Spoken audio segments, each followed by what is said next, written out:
오늘 말씀은요, 예레미야 8장입니다. 예레미야 8장을 펴주시고요. 제가 가진 성경으로 1063페이지입니다.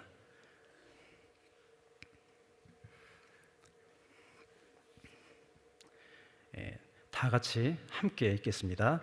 나 여호와가 말하노라. 그때에 사람들이 유다 왕들의 뼈와 그 방백들의 뼈와 제사장들의 뼈와 선지자들의 뼈와 예루살렘 거민의 뼈를 그 무의실에서 끌어내어 그들의 사랑하며 섬기며 순종하며 구하며 경배하던 해와 달과 하늘의 무별 아래 쬐리니 그 뼈가 거두이거나 무티지 못하여 지면에서 분토가 될 것이며 이 악한 족속에 남아있는 자 무릇 내게서 쫓겨나서 각처에 남아있는 자가 사는 것보다 죽는 것을 원하리라.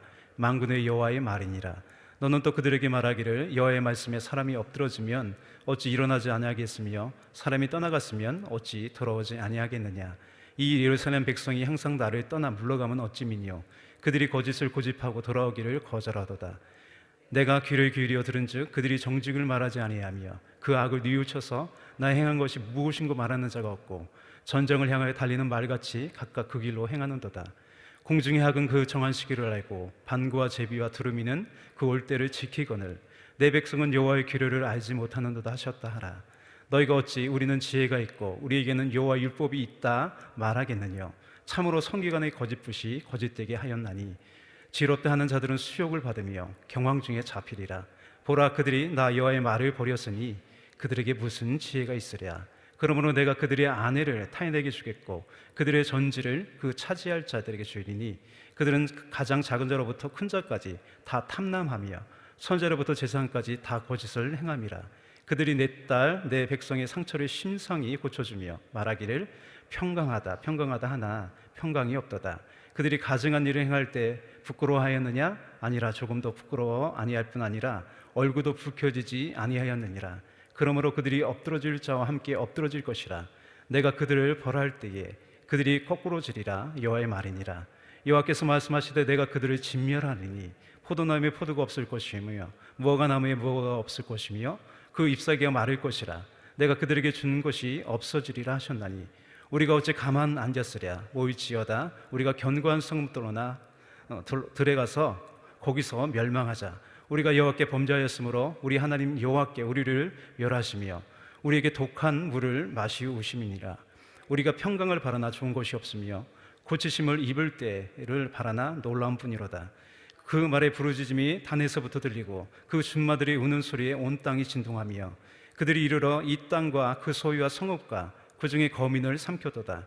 여호와께서 말씀하시되 내가 술법으로도 제어할 수 없는 뱀과 독사를 너희 중에 보내리니 그것들이 너희를 물리라 하시도다. 슬프다 나의 근심이여 어떻게 위로를 얻을 수 있을까. 나의 죽심이 번뇌하도다. 딸 내 백성이 심히 먼 땅에서 부르짖는 소리로다. 이르기를 여호와께서 시온에 계시지 아니한가. 그 왕이 그 중에 계시지 아니한가. 그러나 여호와께서 이르시기를 그들이 어찌하여 그 조각한 신상과 우상이 헛된 것들로 나를 경록케 하였는가 하시니 추수할 때가 지나고 여름이 다하였으나 우리는 구원을 얻지 못한다 하는도다. 딸 내 백성이 상하였으므로 나도 상하여 슬퍼하며 놀라움에 잡혔도다. 길르앗에는 유황이 있지 아니한가. 그곳에는 의사가 있지 아니한가. 딸 내 백성이 치료를 받지 못함은 어찌 민고. 효와 행복을 보겠습니다. 오늘 말씀은요, 하나님을 경외하는 자가 지혜로운 자이다 입니다. 요절 말씀은 8절 9절입니다 우리 다 같이 한번 다시 읽겠습니다. 너희가 어찌 우리는 지혜가 있고 우리에게는 여호와의 율법이 있다 말하겠느냐. 참으로 서기관의 거짓붓이 거짓되게 하였나니 지혜롭다 하는 자들은 수욕을 받으며 경황 중에 잡히리라. 보라, 그들이 나 여호와의 말을 버렸으니 그들에게 무슨 지혜가 있으랴. 아멘. 내용을 보겠습니다. 하나님을 경외하는 것이 지혜의 근본이다. 세상에 많은 지혜를 가지고 있다 하더라도 하나님을 경외하는 지혜가 없다면 그것은 모래 위에 지은 집과 같다. 본장은 남유다 백성을 통해 지혜 없는 자의 모습이 어떠한지를 교훈해 준 자. 첫째, 지혜 없는 자는 하나님께 돌아오지 않는다. 사람이 넘어지면 일어나고 갔으면 다시 돌아오는 것이 이치이다. 그러나 남유다 백성은 전쟁터로 달려가는 군마들처럼 하나님을 떠나서 다시 돌아오지 않았다. 하나님은 자비로운 분이시라 정직을 말하고 회개하는 자를 받아주신다. 둘째, 지혜 없는 자는 하나님을 알고 있다고 착각한다. 지혜 없는 자의 특징은 정작 아는 것이 없으면서도 아는 것처럼 말하는 것입니다. 남유다 백성도 하나님을 안다고 하였으나 사실은 하나님을 몰랐다. 율법을 가르치는 서기관도, 제사를 드리는 제사장도, 하나님 말씀을 대언해야 할 선지자도 하나님의 뜻을 왜곡하였다. 이로 인해 백성들이 문제가 있는데도 평강하다고 속았다. 진정으로 하나님 말씀을 묵상하고 그 뜻대로 행하는 자가 참 지혜자이다. 셋째, 지혜 없는 자의 고통의 원인을 하나님께 돌린다. 남유다 백성은 하나님 자신에게 독한 물을 마시게 했다고 원망하며 심지어 왕이신 하나님이 예루살렘에 계시기는 한 것인지 의심한다. 그러나 지혜 있는 자는 고난의 원인을 자기에게 찾고 철저히 회개하며 그것을 극복하고자 하나님을 의지한다. 아멘. 구약 성경에서 예레미야서는요, 이사야 다음에 있는데 장수로는 적지만요, 이 선지서 중에서 제일 양이 많아요. 이런 이유 중에 하나는요, 예레미야 선지자가 이제 앞에 나오듯이 유다 왕 요시야 13년부터 시드기야 왕까지, 멸망 때까지 사역을 했거든요. 40년간을 사역했어요. 그래서 이제 긴 거죠. 또 하나는 뭐냐면 이 남유다가 자초한 이 암울한 시기죠. 기울어가는 이 세대, 하나님이 하실 말씀이 많다는 거예요. 하나님이 계속해서요, 선자들을 보내시고 예레미야에게 계속 말씀하시는 거죠. 심판을 선포하시면서 하시는 말씀이 내게로 돌아오라는 거예요. 그것만이 살 길이라는 거죠. 왜 그럴까요? 하나님을 떠나면 망가져요. 특별히요, 하나님이 더 악하게 돼요. 본문은요, 크게 네 부분으로 나눌 수 있어요. 먼저 1절에서 3절이 이제 한 단락인데요, 하나님의 피조물인 해와 달과 별들을 섬긴, 이 우상들을 섬긴 사람들의 비참함을 알려주죠. 시신이 이게 노출되고 훼손된다는 것은요, 지금도 그랬지만 당시에도 엄청난 불명예였습니다. 1절을 보면 이 계층 구조를 따라 내려오죠. 이것이 말하는 것은 지도자의 책임이 더 크다는 거예요. 뿐만 아니라 그 비참함은 3절을 보면요, 각처에 이제 죽지 않고 남아있는 자가 사는 것보다 죽는 것을 원할 것이라고 경고하세요. 4절부터 9절이 두 번째 단락인데요, 4절부터 7절은 하나님 백성들의 완고함을 꾸짖습니다. 하나님은 먼저 두 가지 수사적인 어떤 질문을 하세요. 사람이 넘어지면 바로 일어나라고 하는 것이 당연한 것이 아니겠다는 거죠. 여러분, 넘어지면 바로 일어나려고 하지 않나요? 그렇게 질문하시는 거예요. 또 하나는 뭐냐면, 어떤 사람이 길을 가다가 올바른 방향이 아님을 알면 옳은 길을 찾아 돌아오는 것이 당연한 게 아니라는 거죠. 하나님이 우리에게 틀린 길, 넘어지고 망하는 길을 알려주시겠습니까? 언제나 하나님은 옳아요. 누가 인생을 만드셨습니까? 하나님이 만드셨어요. 5절이죠. 이 예루살렘 백성이 항상 나를 떠나 물러가면 어찌미뇨. 그들이 거짓을 고집하고 돌아오기를 거절하도다. 또 6절을 보면 악을 뉘우쳐서 돌아오지 않고 전장을 향해 달리는 말같이 각각 그 길로 행한다고 하세요. 완고하다는 거죠. 그러면서 네 가지 새가 나오는데, 예를 들어요, 이 새들은 때를 알고 때를 따라 이동하는 철새죠. 그래서 7절에 이렇게 되어 있어요. 공중의 학은 그 정한 시기를 알고, 이 반구, 이 산비둘기죠, 산비둘기와 제비와 두루미는 그 올 때를 지키거늘 내 백성은 여호와의 규례, 이 뮤시파트라는 공의라고 번역되는 법, 규례, 이렇게 의미가 많은데, 규례를 알지 못하도다 하셨다 하라. 철새들이 때를 알고 이 서식 환경에 따라 맞춰 이동하는 것이 왜 그렇게 하죠? 생명이 걸린 문제예요. 그래서 먼 길을 마다하지 않는 거예요. 멀리 가는 그 철새들은 굉장히 멀리 가잖아요. 왜? 그렇게 안 가면 죽으니까요. 마찬가지로 하나님의 이 규례, 이 미슈파트는요, 사람의 생명을 지키고 보호한다는 것입니다. 여러분, 자동차 사선과 신호등이 그냥 있는 게 아니잖아요. 보호하죠, 그죠? 하나님의 말씀, 그 하나님의 변하지 않는 법이 우리를 사망과 위협으로부터 지켜줍니다. 8절 9절은요, 종교 지도자들의 거짓을 고발해요. 8절 9절 이제 아까 읽으셨죠? 이 구절에서 중요한 두 부분이 나오는데요. 하나는 서기관의 거짓 붓이에요. 서기관의 붓이 왜 거짓 붓이 되었는가? 밑에 말하죠. 이 구절 마지막에 보면 이렇게 돼요. 그들이 나 여호와의 말을 버렸다고 하세요. 예레미야가 활동하기 이전 시대에 요시야 왕이 이제 개혁을 해요. 왕이 되고 얼마 가지 않았으니 개혁을 하는데 율법책을 어디다 놨는지도 몰라요. 그래서 대제사장 hil기야가 율법책을 발견하거든요. 그래서 개혁이 시작됐어요. 여러분, 그 소중한 율법책을 어디 놨는지도 모르는 거예요. 그만큼 타락했다는 거예요. 이 서기관은요, 성경을 필사하죠. 이렇게 성경을 옛날에는 복사기 역사에 필사하죠. 그대로 씁니다. 또 전수하죠. 그래서 전수하고 때로는 적용하여 가르치는 사람이에요. 뭐 서기관이 성경을 틀리게 필사하겠습니까? 그대로 쓰겠죠. 서기관은 오늘날로 치면 저 같은 목사 같은 교회를 섬기는 사람이죠. 말씀을 전하는 사람.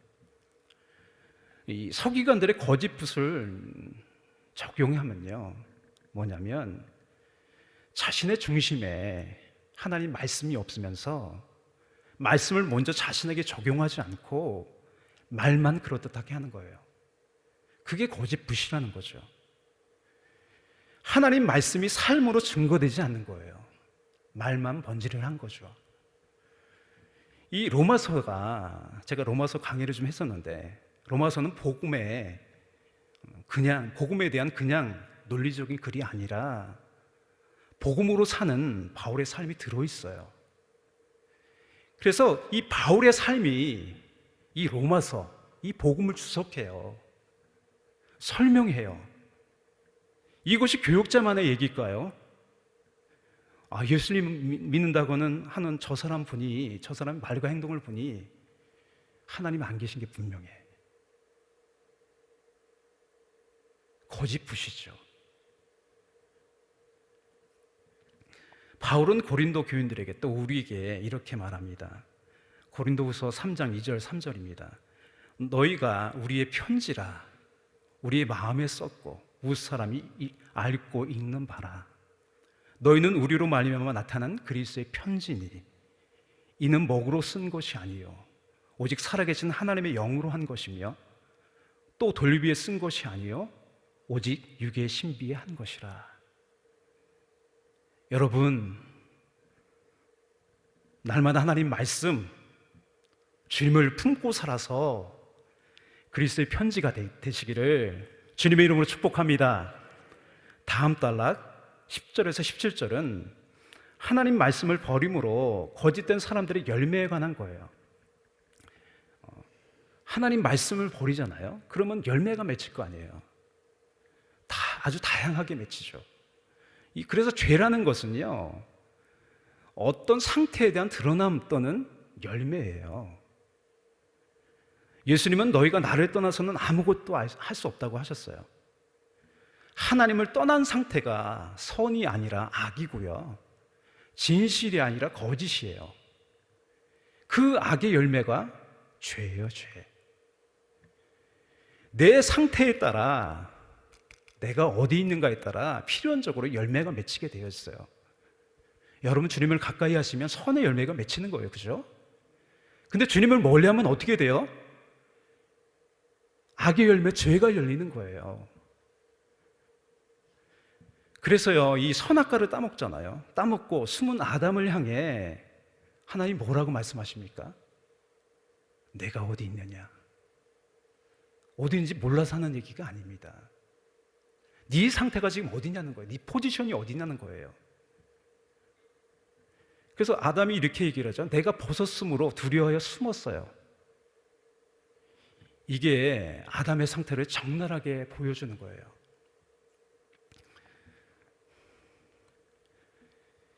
오늘 에레미야서에 많은 비극이 나오죠. 이게 이스라엘만의 비극인가요? 빛을 잃어버리는 우리들의 얘기 아닌가요? 이스라엘은 왜 이렇게 되었나요? 왜 그리스도인들은 거짓부처럼 이렇게 되어가나요? 어제 제가 말씀을 준비하면서 1장부터 좀 다시 봤는데요. 먼저 기억할 것은요, 뭐냐면 이스라엘이요, 하나님의 백성이라는 거예요. 이스라엘이 하나님과 언약을 맺은 백성이 하나님 백성이 아니라면 이렇게까지 치밀하고 길게 말씀하지 않을 거예요. 특권입니다. 이 선지자 중에 에돔에 대한 어떤 경고와 심판이 기록된 게 오바댜라는 성경이 있는데 한 장이에요, 한 장. 하나님은 이스라엘이 하나님의 백성임을 처음부터 강조해서 말씀하세요. 2장부터 하나님 본격적으로 말씀하시는데, 그래서 2장이 에레미야는 2장 굉장히 중요합니다. 2장 2절부터 3절 이렇게 되어 있어요. 가서 예루살렘 거민을 귀하여 외쳐 말할지니라. 여호와께서 이같이 말씀하시기를 내 소년의 때의 우위, 이게 인애와 사랑을 말하는 거예요. 사랑과 내 결혼의 때의 사랑, 곧 씨 뿌리지 못하는 땅 광야에서 어떻게 나를 쫓았음가.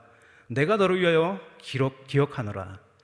그때 이스라엘은 나 여호와의 성물 곧 나의 소산족 첫 열매가 되었나니 그를 삼키는 자면 다 벌을 받아 재앙을 만났으리라.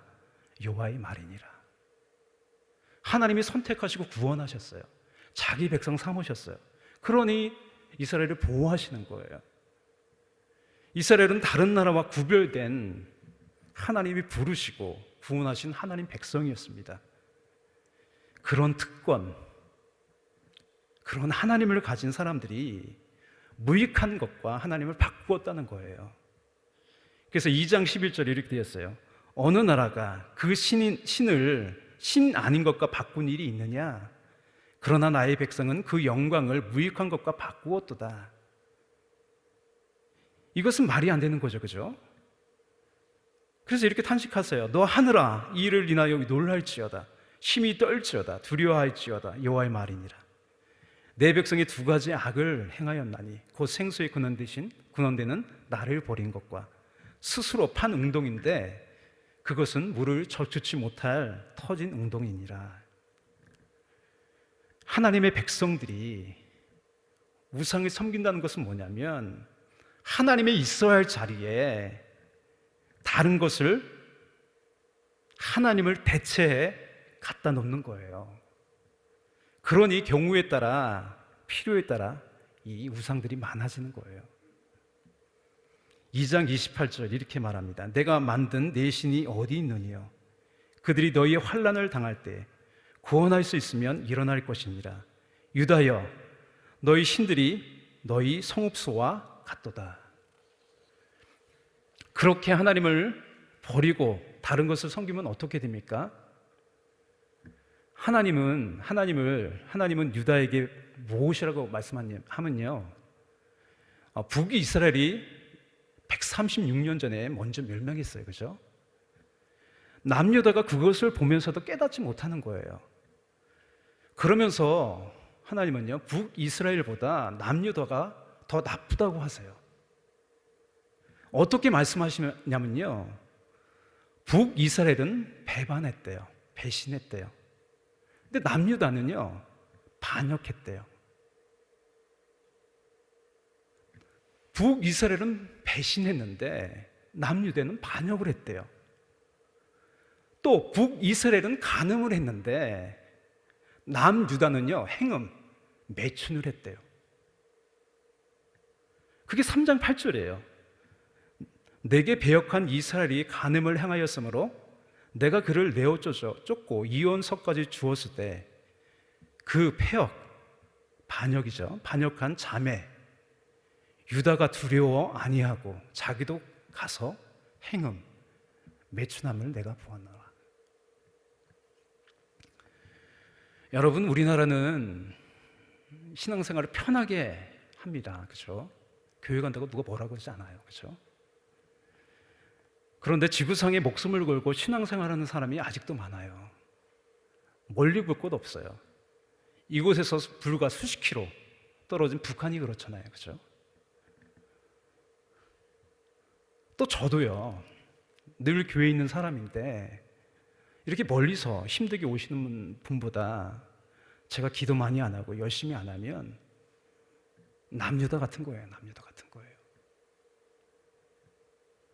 또 구약 시대를 지나 예수 그리스도의 은혜와 물 붓듯 부으시는 성령님이 함께 하심이 있는 지금 신약 시대 아닙니까? 특별히 완전한 하나님 말씀, 생명의 말씀, 신구약 성경이 늘 우리 곁에 있는 시대 아닙니까? 여러분, 우리가요, 남유다 사람들보다 더 나쁜 사람이 될 수 있어요. 그래서 히브리서 2장 2절 3절 이렇게 말합니다. 선자들로 하신 말씀이 견고하게 되어 모든 범죄함과 순종치 아니함이 공변된 보응을 받았거든 우리가 이같이 큰 구원을 등한히 여기면 어찌 피하리요. 마지막으로요, 이스라엘이 왜 그런 걸까요? 하나님의 백성이라는 것이 특권인데 짐이라고 생각하는 거예요. 짐이라고 생각하는 거예요. 2장 20절, 21절 이렇게 되어 있어요. 내가 여적부터 내 멍에를 꺾었대요. 내 결박을 끊으며 말하기를 나는 순복지 아니하리라 하고 모든 높은 산 위에 모든 푸른 나무 아래서 몸을 굽혀 행음하도다. 내가 너를 순전한 참 종자 곧 귀한 포도나무로 심었거늘 내게 대하여 이방 포도나무의 악한 가지가 되면 어찌미뇨. 의미 있고 가치 있는 삶보다 그냥 편하고 싶은 거예요. 삶의 영원한 가치와 의미를 추구하지 않고 그저 육신의 편함과 쾌락을 추구하는 거예요. 그것이 우상입니다. 광야에서 이스라엘 백성이 그렇지 않았습니까? 편한 거 추구하는 거예요. 하나님의 부르심을 몰라요. 그 높은 부르심을 모르는 거예요. 가치 없게 생각하는 거예요. 누가 의미 있고 가치 있게 사셨어요? 성도의 기쁨은 나의 보람. 천국 가신 원로 목사님이 그렇게 사셨어요. 하나님이 우리를 통해 일하신다는 것, 세상의 빛으로 부르셨다는 것, 특권입니다. 아무나 갖는 거 아니에요. 하나님이 우리에게 주신 비전은요, 이 세상을 초월합니다. 그저 잘 살고 잘 먹고 사는 게 아니에요. 우리를 향한 하나님의 계획은 놀라워요. 마지막 단락은 슬프다로 시작된 예레미야의 탄식이에요. 이 탄식 속에는 백성들의 탄식과 하나님의 탄식도 들어있어요. 예레미야 선지자는요, 하나님 마음도 알고요, 백성들의 마음도 아는 공감하는 사람이었어요. 공감할 때 눈물이 나는 거 아닌가요?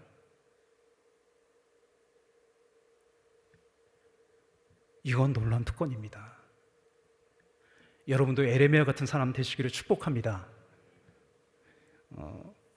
말씀의 결론으로 기도로 우리 찬송가를 하겠는데요, 찬송가 492장 나의 영원하신 기업 부르시고 우리 주기도문으로 예배를 마치겠습니다. 하나님은 우리의 영원한 기업이십니다. 나의 영원하신 기업 생명보다 귀하다. 나의 갈 길 다가도록 나와 동행하소서. 주께로 가까이 주께로 가오니 나의 갈 길 다가도록 나와 동행하소서. 세상 부귀 안일함과 모든 명예 버리고 험한 길을 가는 동안 나와 동행하소서. 주께로 가까이 주께로 가오니 나의 갈 길 다가도록 나와 동행하소서. 어두운 골짝 지나가며 험한 바다 건너서 천국 문에 이르도록 나와 동행하소서. 주께로 가까이 주께로 가오니 나의 갈 길 다가도록 나와 동행하소. 주께로 가까이 주께로 가까이 주께로 가오니 나의 갈 길 다가도록 나와 동행하소서. 하늘에 계신 우리 아버지여, 이름이 거룩히 여김을 받으시오며 나라의 마옵시며 뜻이 하늘에서 이루어진 것 같이 땅에서도 이루어지이다. 오늘날 우리에게 일용할 양식을 주옵시고 우리가 우리에게 죄진 자를 사하여 준 것 같이 우리의 죄를 사하여 주옵시고 우리를 시험에 들게 하지 마옵시고 다만 악에서 구하옵소서. 대개 나라와 권세와 영광이 아버지께 영원히 쌓옵나이다. 아멘.